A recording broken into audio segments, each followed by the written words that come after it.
Welcome to another Patreon video, guys. This is the top books that have changed my life as an artist. The way we're gonna do this is we're gonna go through all different aspects of development as an artist, and basically I will give you the best books that I've read. I will also talk a little bit about some of the most famous books that there are around, because I have also had them, I have also read them, and some of them I do not recommend. Before we get started, tiny disclaimer, this video is not intended for you to go on a shopping spree.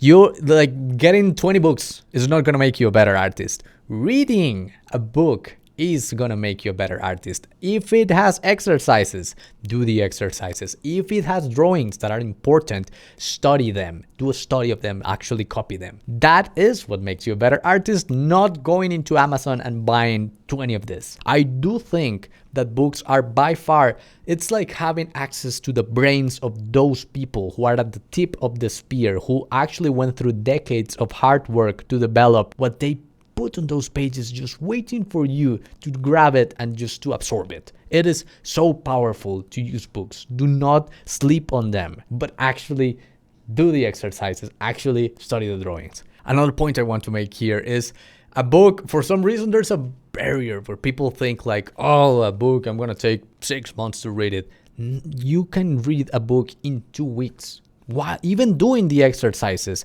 they are not that long. They are art books. They have giant pictures. But really, like, if you dedicate the time every day, a tiny slot of time to actually make progress, in a month, you can read one book. And then you would be that entire book better as an artist. As we saw in the How to Set Goals Patreon video, if you do that 12 times in a year, meaning 1 book per month, you're gonna be 12 books better by the end of the year. Imagine how much better as an artist you would be. It's so worth it. Okay, let's start talking about drawing. Perspective. Everyone has to start with perspective. There are 3 books that I would recommend depending on the approach that you want to give. The first one is, do you need to know it all? Do you need to be in absolute control of how perspective work? If the answer is yes, then there's a book that was actually released in 1968 by the artist Gwen White, who teaches perspective. It's called Perspective, a guide for artists, architects, and designers. And I can tell you this, it is more guided towards architects, because before we had 3D, they had to imagine this, they have to take plans and take exact measurements and portray them in 2D by drawing it. There's no other way. It was insane. So the level of accuracy that you have to have to be able to do that, it's just absolute, and it was there. All the theory there is in 80 pages in that book. I think you can get it on, let me switch to my computer. Yeah, you can get it used in Amazon for $10, but this book is incredibly nerdy. I want you to know this. Like, it is hard to read. It is a hard read. It is a hard study. And I tell you this because this is how I learned perspective. And this is why I'm able to move the camera around and do all that stuff. I'm still learning things in anatomy, but I can tell you this, perspective, I know. I am really, really sure that I know perspective. Now, if you're looking for a more beginner-friendly approach, there's the book by Marcos Matthew Mestre. I'm probably just destroying his name. He has a book on perspective, Framed Perspective, volumes 1 and 2. And this is a really beginner-friendly book that will teach you the basics of perspective for artists. He also made the book Framed Ink, which we'll talk about in a bit. That's if you want to learn how perspective works. If what you want the most is to be able to portray any object with volume and construct whatever object that's in your mind, like more towards a concept artist, then How to Draw by Scott Robertson is definitely the best option. It does cover the basics of perspective, but it's more geared towards like building objects and that they feel solid even if they are 2D. This one holds a really close place in my heart. Here there are. See, this is important. If I open this book, look at what's inside. These are my own exercises when I was going through this book. This is what I mean, and this is the type of book. If you look at it, it's a step-by-step showing you not how to build this object, but how to build any object. So it's great. But it's not that much towards like composition and like storyboard and all of that, if you need that, then you would be more interested in framed perspective. And again, if you want to absolutely know everything about perspective, then the Wen White book, the really old one from 1968, that would be the one. I will probably be putting the names and links in the description so you can actually see what the name of the artist and the book is. For me, that covers perspective. Let's talk about anatomy and gesture drawing. Now, anatomy is a complex subject to study because I believe there are no good books that teach you how to draw it. It's so personal. What you absorb from the anatomy of a body is so personal. You have to just go, and for me the best option is to go for an anatomy book and actually do studies yourself to understand what each bone and each muscle, what volume it portrays and how it works and how it moves. And the best resource for that is Human Anatomy for Artists by Elliot Goldfinger. If you are more interested in animal drawings, then we have Animal Anatomy for Artists, the same, by Elliot Goldfinger. But the fantastic thing about this one is it literally goes muscle by muscle, only focuses on the ones that the artist would use to portray volume, and it teaches you when it starts, where it ends, what it does, how it moves. It has a lot. Like, I copied every single one of these drawings for each one muscle. I copied in the entire body. It didn't take that long. It looks like, when I say that, it sounds like it's so long, but it really isn't. Talking about books that teach you how to draw, then we go back to like Michael Hampton's Anatomy, whatever it's called. I do not like that book. It teaches you like shorthand forms of drawing anatomy, like the pelvis is this type of shape and the head is this type of shape. And that could be good guidance, but I think it's better when you have solid construction drawing and perspective fundamentals. It's better to just go in and make your own decisions of how a bone or a volume should be portrayed, rather than using those shorthands. There are many different shorthands, and I never found one that I thought was really useful to draw. This might be an unpopular opinion, so maybe the Michael Hampton book is good for you if you're interested in that. Personally, I didn't like it. I also saw his video course, and I saw, even me being not I would consider myself an intermediate level in terms of like drawing anatomy. I saw mistakes that he made, so that can tell you everything, right? He places things where they absolutely cannot be. But yeah, everyone talks about the Michael Hampton book. Also, Dynamic Anatomy Revised. Do not like this book. What's funny is, I'm gonna be honest with you, I will actually recommend sculpting books for sculptors. Those are the best anatomy books, and just do your own studies. Again, for example, one of the best resources that I used was a bodybuilding book, which was called Strength Training Anatomy, and that book is incredible. I don't have it right now because I lent it, but that book shows incredible drawings of each one of the muscles in different positions in really well developed bodybuilders, so you can really see how they work and learn how they move. It's just a fantastic resource. I think it's important to really understand what you are representing and not just memorizing that. Again, the humerus is a cylinder with a ball, because then you are limiting yourself by not knowing why is it. And once you do the studies of real life and how each real bone is, then you can just look at those shorthands that Michael Hampton does, and without reading the book, immediately you know, oh yeah, that makes sense. Now I can apply it without even reading the book. I can apply it because I understand that makes sense.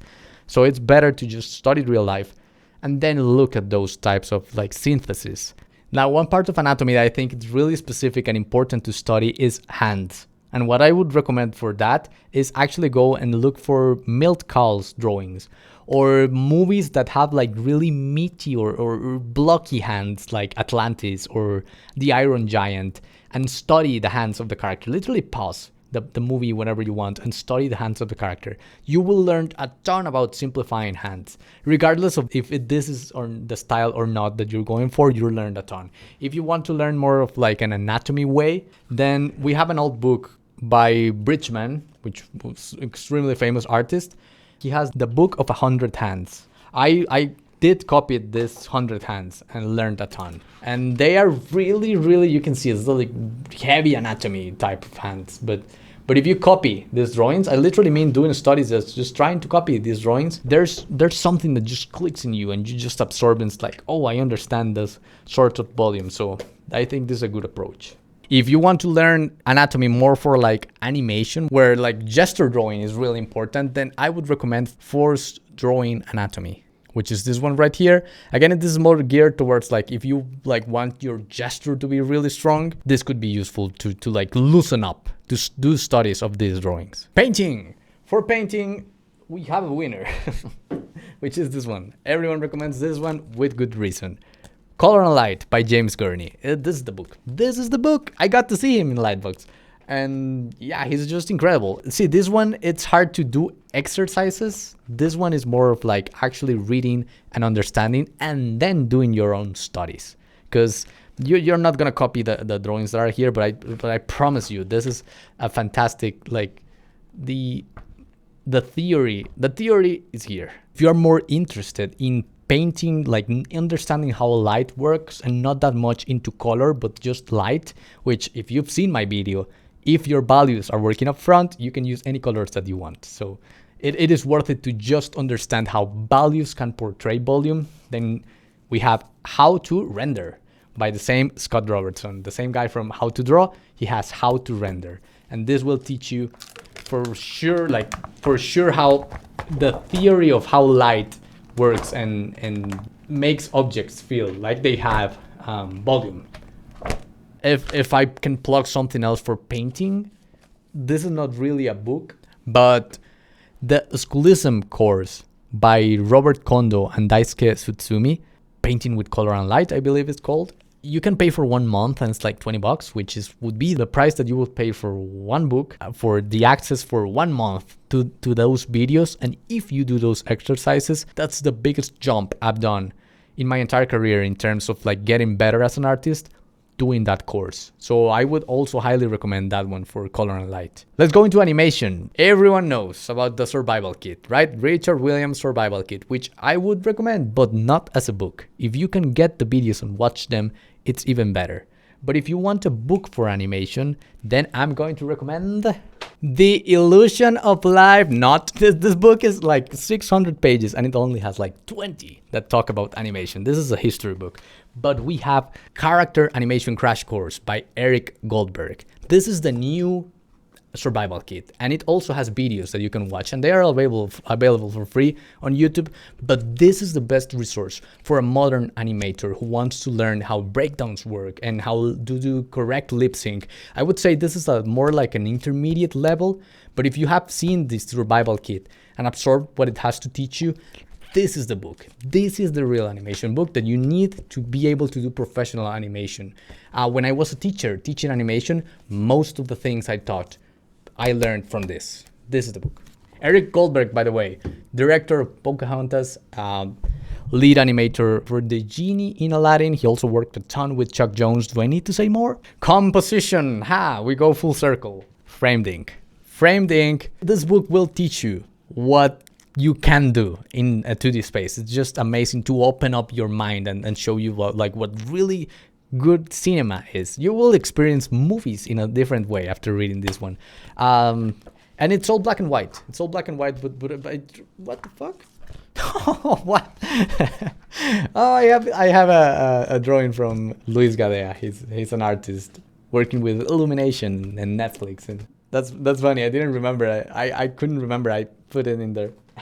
But yeah, what it can show you in terms of composition, what it can show you is just incredible. Not only the drawings, but also like the theory. It will open your mind. I really highly recommend it. Another way of doing composition is comics. If you don't really know much about comics or experience very few comics and need to know the basics of making comics, then Scott McCloud's Making a Comic is just, dude, this is the coolest thing. If you don't know this book, it's actually a comic about how to make comics. How cool is that, right? So yeah, it's a fantastic, it will show you all the fundamentals on how to do a comic. It's all here. If you want to do a webtoon and not a comic, still you need this. It shows you like how to do lettering. It's just the book. Character design. It depends. It depends on what type of character design you want to do. If you want to do anime, I will recommend actually studying seteis, which is the character sheets. You can go to seteidreams.net, I believe. I will correct that if I'm wrong. But yeah, you can see all the seteis from all the productions that you want, and then you can study that. That's what I would recommend for anime.